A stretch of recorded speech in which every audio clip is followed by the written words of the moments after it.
diyebiliriz. Tarlamızdan ziyade kuruyu bağ yaptık. 45 tane ceviz ağacımız var. Meyve ağaçlarımız var.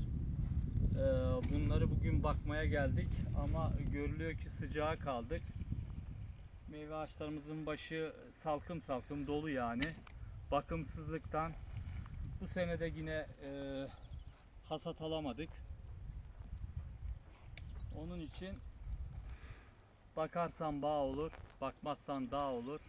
Atalarımızın güzel bir sözü. Biz bakamıyoruz maalesef. Zamanımız olmuyor. Elimizden geldiğince bundan sonra bakmaya çalışacağız. Baba yadigarı. Saygılar, sevgiler. Herkesin bayramını kutluyorum.